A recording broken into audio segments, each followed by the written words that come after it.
শীতকাল আসলে কি আপনার কখনো এমনটা মনে হয়েছে যে অন্যদের তুলনায় আপনার শরীরে ঠান্ডা বেশি ফিল হচ্ছে?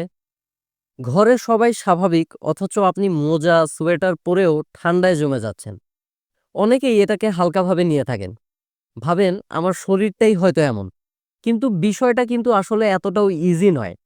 অনেক সময়ে শরীর অতিরিক্ত শীত বা ঠান্ডা ফিল হওয়ার মানে হচ্ছে ভেতরে কোনো একটা ঘাটতি তৈরি হয়েছে। যেটা আপনার বডি আপনাকে রিমাইন্ডার দিচ্ছে।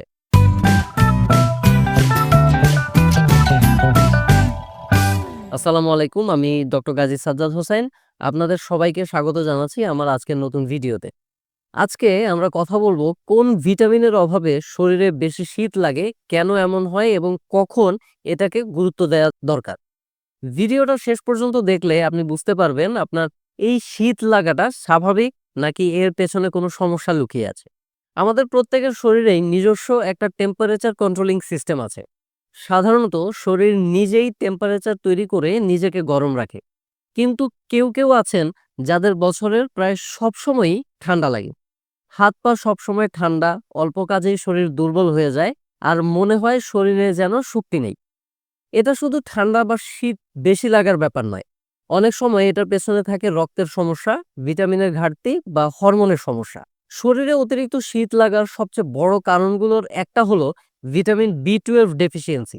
ভিটামিন বি 12 আমাদের শরীরে রেড ব্লাড সেল বা লাল রক্তকণিকা তৈরিতে খুব গুরুত্বপূর্ণ ভূমিকা রাখে। এই রেড ব্লাড সেল শরীরের প্রত্যেকটা সেলের মধ্যে অক্সিজেন পৌঁছে দেয়। যখন শরীরে ভিটামিন বি 12 এর ডেফিসিয়েন্সি দেখা দেয় তখন রেড ব্লাড সেল কম তৈরি হয় এবং রক্ত স্বল্পতা বা অ্যানিমিয়া দেখা দেয়।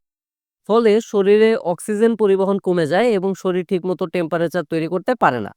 এর ফলেই হাত পা ঠান্ডা লাগে, শরীর দুর্বল লাগে এবং সবসময় শীত বা ঠান্ডা ফিল হয়। তবে শুধু ভিটামিন বি 12 নয়, আরও কিছু জিনিসের ডেফিসিয়েন্সি হলেও শরীরে বেশি শীত লাগতে পারে। আয়রনের ঘাটতিতে রক্ত স্বল্পতা আরও বেড়ে যায়, ফলে শরীর দ্রুত ঠান্ডা হয়ে পড়ে। আবার ভিটামিন ডি এর ঘাটতিতে পেশি দুর্বল হয় এবং শরীর ঠান্ডার প্রতি বেশি সংবেদনশীল হয়ে যায়। অনেক সময় থাইরয়েড হরমোন কমে গেলে, যাকে আমরা হাইপোথাইরয়েডিজম বলি, তখন শরীরের মেটাবলিজম ধীর হয়ে যায় এবং শরীর নিজে থেকে পর্যাপ্ত তাপ উৎপাদন করতে পারে না। এই কারণেও সারাক্ষণ শীত লাগতে পারে। আপনার যদি সবসময় হাত পা ঠান্ডা থাকে, বারবার দুর্বল লাগে, মাথা ঘোরে, ত্বক ফ্যাকাশে দেখায়, মনোযোগ কমে যায় বা অল্প কাজেই হাঁপিয়ে যান, তাহলে এই লক্ষণগুলোকে অবহেলা করবেন না।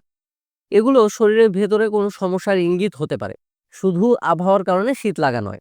এই অবস্থায় সবচেয়ে গুরুত্বপূর্ণ করণীয় হচ্ছে নিজের ইচ্ছামতো ভিটামিন বা ওষুধ শুরু করা যাবে না। একজন ডাক্তারের পরামর্শে রক্ত পরীক্ষা করা খুব দরকার, বিশেষ করে vitamin B 12, iron, vitamin D এবং থাইরয়েড হরমোন। পাশাপাশি খাদ্য তালিকায় রাখতে হবে ডিম, দুধ, মাছ, মাংস এবং নিয়মিত সবুজ শাকসবজি। অনেক সময় সঠিক খাবার আর সঠিক চিকিৎসাতেই এই সমস্যার সমাধান হয়ে যায়। মনে রাখবেন, সবাই যে শীত সহ্য করতে পারবে এমনটা নয়। কিন্তু অস্বাভাবিকভাবে সবসময় শীত লাগাটা কখনোই অবহেলা করা ঠিক নয়। আপনার শরীর আপনাকে সংকেত দিচ্ছে, সেই সংকেতটা বুঝে নেওয়াটাই হচ্ছে সবচেয়ে গুরুত্বপূর্ণ। ভিডিওটা যদি আপনার বা আপনার ফ্যামিলির কারো উপকারে আসে, তাহলে লাইক দিবেন। আর এ বিষয়ে আরো কোনো প্রশ্ন থাকলে কমেন্টে জানাবেন। সবাই সুস্থ থাকুন, সচেতন থাকুন। দেখা হবে পরের ভিডিওতে। ধন্যবাদ।